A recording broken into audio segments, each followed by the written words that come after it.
15 años atrás, con un grupo de colegas, de historiadores, visitamos La Coruña por unos caminos intransitables. El jeep saltaba y nos pegábamos cabezazos en el techo del jeep, pero tuvimos la suerte de conocer ese lugar que es, sobre todo sabiendo lo que allí ocurrió, es realmente sobrecogedor. Pero bueno, tal vez falta una cantata de La Coruña para que sea más conocida, ¿no es cierto? A ver, eh, hay varias razones y siempre es buena la comparación. La matanza de Santa María de Iquique se produjo en el centro de una ciudad, con centenares, si no miles de testigos que pudieron transmitir su testimonio. Había prensa, había corresponsales, estaba la población de Iquique que sintió la balacera, que la sufrió, que vio pasar a los detenidos luego del asalto a la escuela camino al hipódromo, conducidos por los militares. En cambio, en La Coruña, el acceso a la Pampa fue bloqueado por los militares apenas estos empezaron a subir. Había censura de prensa. Los periódicos de los trabajadores, ya fuesen de orientación comunista o anarquistas, fueron cerrados y empastelados, es decir, destruidos. Y durante mucho tiempo no se pudo subir a la Pampa. Elías Laferte fue enviado por la Dirección Nacional de la Federación Obrera de Chile, después de la matanza, a investigar lo ocurrido. Logró obtener una especie de permiso o pase que le otorgó el propio ministro de Guerra, así se llamaba el ministro de Defensa de la época, que era ni más ni menos que Carlos Ibáñez del Campo, para que lo presentara a fin de poder subir a la Pampa. Apenas llegó a Iquique, lo tomaron preso y a pesar de que él mostró este documento de Ibáñez, lo tuvieron 75 días detenido, es decir, no pudo investigar absolutamente nada. La matanza se produjo, podríamos decirlo, a puertas cerradas. Fueron muy pocos los testimonios. En Coruña prácticamente no debe haber quedado gente viva o muy poca gente viva. Entonces, son escenarios muy distintos. El escenario de La Pampa en junio de 1925 era el ideal para poder ocultar lo ocurrido. No así en Iquique de 1907. Me parece que ese es un factor muy importante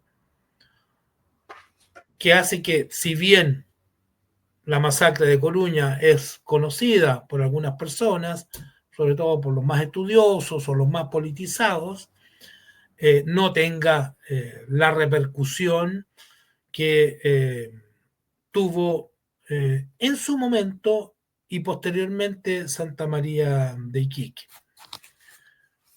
Habría que Oye, hablar un poco de la cantidad, sí, perdón, habría que hablar un poco de la cantidad de muertos, sí, porque la gente siempre tiene esa curiosidad. Me parece que es imposible cifrarla siquiera de manera más o menos precisa. El periódico Justicia del Partido Comunista y de la Foch, el periódico central, pocos días después, en su edición del 13 de junio, habló de 1.000 muertos. Los diplomáticos británicos calcularon entre 600 a 800 víctimas, los diplomáticos británicos. Y el rumor popular de la época elevó la cifra a 2.000 personas. Y posteriormente los historiadores darían cifras igualmente disímiles. Por ejemplo, Ricardo Donoso calculó en varios centenares los muertos y heridos. Julio César Llobet estimó que las personas que estuvieron en la zona afirmaban que fueron masacrados 1.900 obreros, pero que otros testigos oculares estimaban en más de 3.000 las víctimas. Alejandro Chelén Rojas cifró las víctimas fatales en más de 1.200. Luis Vitale, basándose en una obra de Moisés Poblete Troncoso, que era uno de los brazos derechos de Alessandri Palma y fue representante chileno ante la OIT, una obra publicada en 1929, replicó la aseveración de un testigo anónimo diciendo que los que perecieron en esta matanza no debían bajar de 2.000 personas. Hernán Ramírez Necochea, connotado militante comunista, miembro del Comité Central, historiador, sostuvo que fueron ultimados alrededor de 3.000 obreros, mujeres y hasta niños. El historiador norteamericano Brian Loveman cifró en más de 1.200 las víctimas fatales. En una obra conjunta, el inglés Simon Collier y el norteamericano William Seiter, historiadores, estimaron en centenares los muertos. Harold Blakemore, también historiador británico, especialista en el salitre, calculó en más de 600 las vidas cegadas por la represión en La Coruña. Si me preguntan a mí en cuánto estimo la cantidad de muertos, yo diría que el número real se sitúa en torno a 1.000.000, o por lo menos en la cifra más alta indicada por los británicos, 800 muertos. Aunque es necesario repetirlo, ya no es posible precisarlo, porque ha pasado un siglo, porque supuestamente muchas de estas víctimas están a decenas de metros de profundidad en estos piques cavados en el desierto. En todo caso, una cantidad como esta, así fueran solo, entre comillas, 1.000 muertos, que es una monstruosidad, haría de La Coruña, a mi entender, la matanza más sangrienta de la historia de Chile, ¿ya? Más letal aún que la de la escuela Santa María de Iquique. Triste récord represivo en un país hiperabundante en masacres perpetradas contra el Estado, por el Estado contra su propio pueblo. Y aquí hay un agravante. Tú haces una comparación con el genocidio y limpieza étnica horrible que está ocurriendo en Gaza principalmente, por parte del ente sionista contra el pueblo palestino. Evidentemente, en términos de cifras, lo que está sucediendo en estos días en esa zona del planeta es mucho peor que Coruña, ¿no es cierto?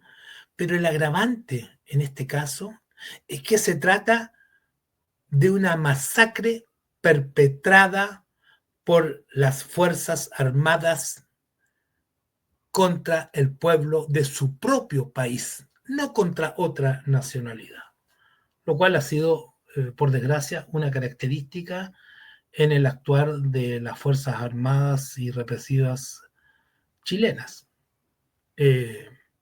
Estos cuerpos armados han matado mucho más chilenos a lo largo de la historia que soldados de países vecinos.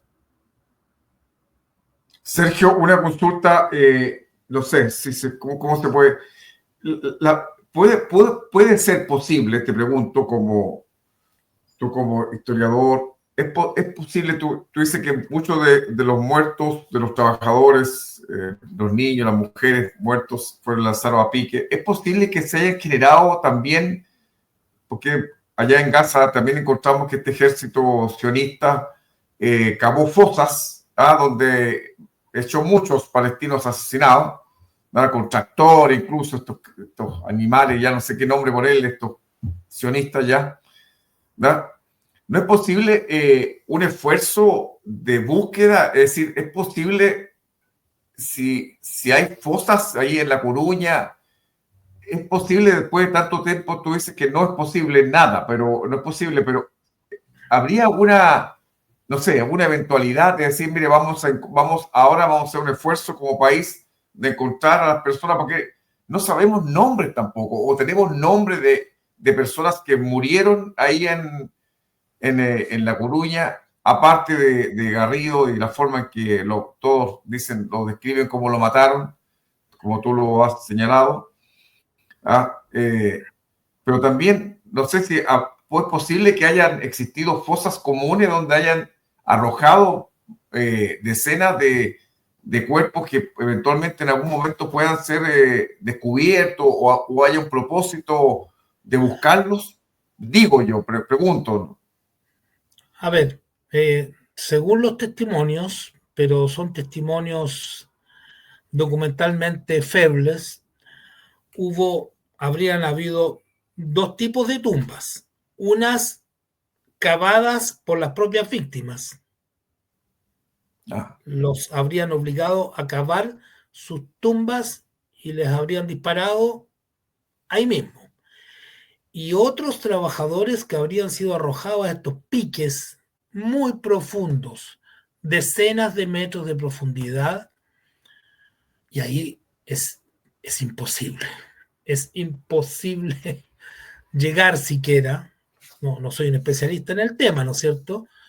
De manera tal de que si se pretende algún día, si existe la voluntad política, porque esto tiene que haber una voluntad política, y si se disponen de los recursos, lo único que se podría sondear son aquellas tumbas más superficiales, las que habrían sido cavadas por las propias víctimas, más no los cuerpos arrojados donde pareciera ser que fue la mayoría de las personas que resultaron muertas, eh, y que se encuentran, como te digo, a decenas de metros de profundidad, siendo probablemente casi imposible entrar en esas Sergio, cavidades. Sergio, una consulta. ¿No hay testimonio de soldados o bien de otros militares? ¿No hay ningún testimonio que haya dicho, mire, yo estuve presente, que haya hecho mea culpa, haya dicho, mire, Nada, participé?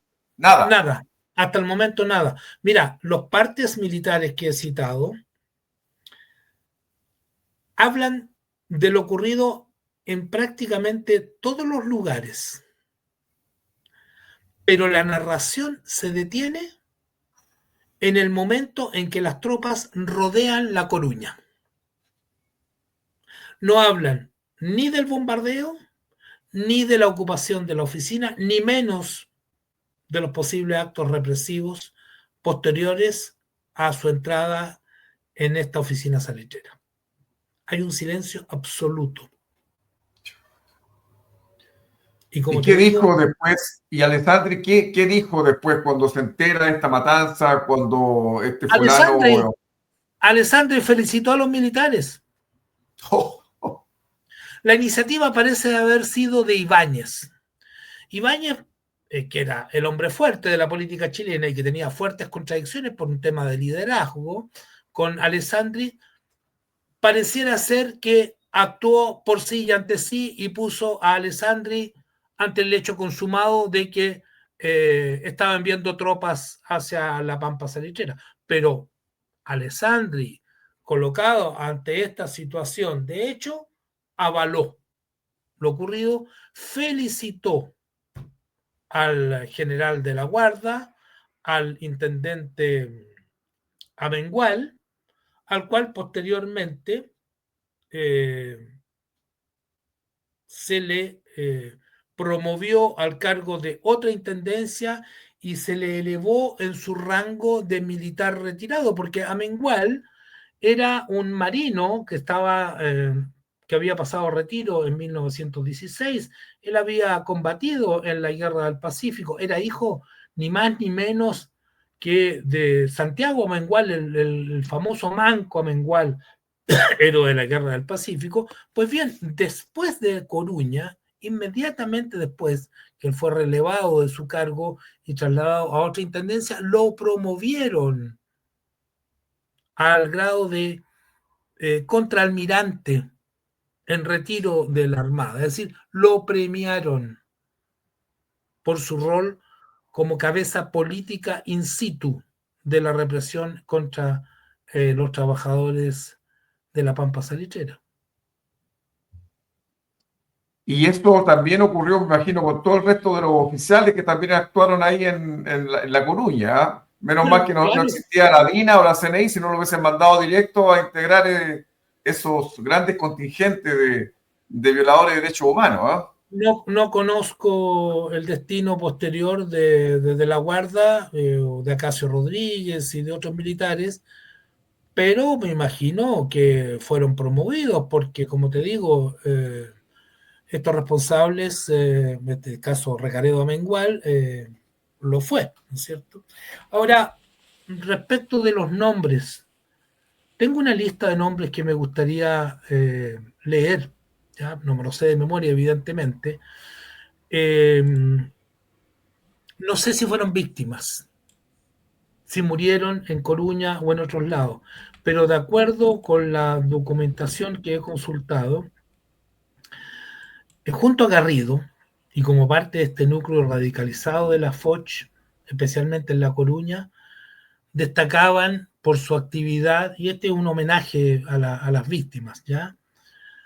Abel Milla, Ignacio Olmos, Ramón Campos, Luis Segundo González, Manuel Espinosa, Nicanor Cortés, Abel Tapia, José Cerda, Manuel Farías, Laura Alfaro, Rosa Rojas, Doralisa Tapia, Cantalicia Vargas, María Luisa Vázquez, María Cortés, Felisa Guerra, Rosario Labra, Rosario Chamorro y su hija, además de Laura Flores.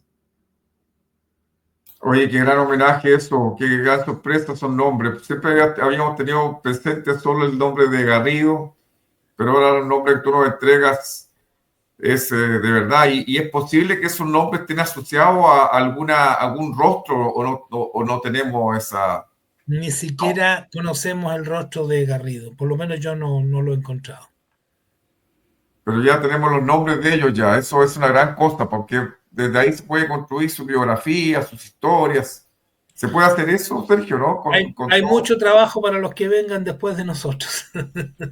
Sí, sí, tú vas a dejarle harto trabajo, pero eso sin duda ya es el rescate de memoria ya, porque lo que pasó ahí en La Coruña, bueno, en todos estos lugares, todos estos sitios del cantón de San Antonio, sin duda son para nosotros, tienen que ser grandes héroes y también heroínas también, que también decidieron enfrentar su situación que estaban viviendo. Y bueno, oye, así que eso ocurrió. Yo aquí encontré también dentro de lo que decía, porque con respecto a la prensa, el mismo Felipe Portales dice, asimismo, toda la prensa del establishment justificó la masacre. El Mercurio la explicó como, comilla, producto de la necia agitación comunista provocada en esa región hace pocos días, y agregó que recién terminada la estéril y dolorosa jornada, un numeroso grupo de obreros se acercó al general Florencio de la Guarda, posiblemente muchos de ellos compañeros de los mismos que cayeron bajo las balas de los que defendían la propiedad y el orden, le agradecieron, ¿verdad? Por supuesto, dice, esto debe haber sido mentira, ¿verdad? La revista católica, ultraconservadora en ese tiempo, consideraba como el origen último de la masacre, comillas, la criminal propaganda comunista que agentes rusos y peruanos hacían entre los elementos obreros de la salitrera de Pisagua. ¿Ah? Y dice, esto parece muy divertido, ¿ah? Y que, comilla, como en Chile no hay ningún pretexto, como hay en otras partes, para levantar banderas contra la propiedad y el capital, pues hay abundancia de trabajo bien retribuido y todos gozamos de amplias libertades. Los agitadores son doblemente criminales, ¿ah? Y le atribuye justamente al necio comportamiento de los comunistas. Dice. Así es. Mira, tengo acá, estaba revisando mis archivos, un telegrama que le envió Alessandri Palma el 8 de junio al general de la Guardia. Dice, agradezco a usted, a los jefes, oficiales, suboficiales y tropas de su mando, los dolorosos esfuerzos y sacrificios patrióticamente gastados para restaurar el orden público y para defender la propiedad y la vida injustamente atacadas por instigaciones de espíritus extraviados o perversos. Desgraciadamente, espíritus perversos y extraviados, enfermos de odio y de destrucción, se esfuerzan por envenenar el alma sana y confiada de nuestro pueblo, engañándolo con utopías irrealizables y que producen exaltaciones y envenenan el ambiente. Y mientras el gobierno busca el bien de todos en armonía, en la concordia, en el equilibrio de los derechos y los deberes entre los poderosos y los débiles, los sembradores enconados de odios, rencores y resentimiento levantarán tormentas de desorden que forzosamente se resuelven en desgracias, en pérdidas de vidas, en hecatombes que desgarran mi alma y que desploman mi espíritu ante la magnitud de la injusticia y de la incomprensión de aquellos mismos a quienes he servido con tanta resolución. Ay, Sergio, oye, aquí, ¿sabes quién me defraudó en esta historia? Haber leído a Joaquín Eduardo Bello, que yo pensé que era un intelectual anti-oligarca, pero Justificó la masacre, Eduardo Bello. Qué terrible, y cómo la justifica, dice, mira, dice, es lamentable de todo punto de vista que el ejército se haya visto obligado a dar una lección práctica de artillería con sus propios hermanos. Que sea una práctica, fueron a hacer una práctica de artillería. Es lamentable porque lo hicieron con los propios chilenos. Pero la forma de referirse a la masacre, a lo sanguinario que fue, de verdad que es algo que conmueve. Yo pensé que este escritor tenía una mirada distinta a las cosas, pero lo justificó completamente esta masacre de La Coruña. Creo que aquí hay tantas cosas que contar y que lamentablemente no se han contado, pero a propósito de estos 100 años, bueno, nosotros hemos querido dedicar este programa justamente, Sergio, contigo a hablar sobre este tema, sobre esta tragedia y lo que significó para Tarapacá, para Chile, para el mundo entero, y que sea conocida por todos y todas. Ese es un poquito el objetivo que hemos buscado. Ahora, después de esta masacre viene el plebiscito famoso de la Constitución del 25 y Alessandri lo gana. Lo gana en condiciones bien amañadas. La mayoría de la gente no participó. Fue una tasa de participación bastante baja. Hubo apenas un mes para la supuesta discusión ciudadana del proyecto alessandrista de constitución. La policía hostigó las pocas manifestaciones de algunos opositores porque había un frente de oposición bien variopinto a la constitución de Alessandri, que iba desde conservadores hasta comunistas, pasando por radicales, porque tenían como común su oposición al presidencialismo exacerbado que trajo la constitución del 25. En esas condiciones se aprobó esta constitución, es decir, en condiciones que distaban bastante de un mínimo de reglas y condiciones democráticas. Por lo demás, ninguna de las constituciones que hemos tenido a lo largo de nuestra historia, 12 o 13, incluyendo los primeros reglamentos constitucionales de la Patria Vieja, ha sido el resultado de un proceso constituyente democrático. Bueno, esa es otra historia sobre la cual podríamos conversar algún día, pero la de 1925 se inscribe en esta continuidad, del mismo modo como la matanza de Coruña se inscribe en el contexto de ese proceso constituyente y en el contexto más amplio del tránsito del Estado oligárquico, asocial y excluyente que había prevalecido en Chile durante todo el siglo XIX y el primer cuarto del siglo XX, al Estado supuestamente incluyente, asistencial y de compromiso que se empezaba a construir por aquella época y que con muchos altos y bajos subsistiría hasta 1973. Así es.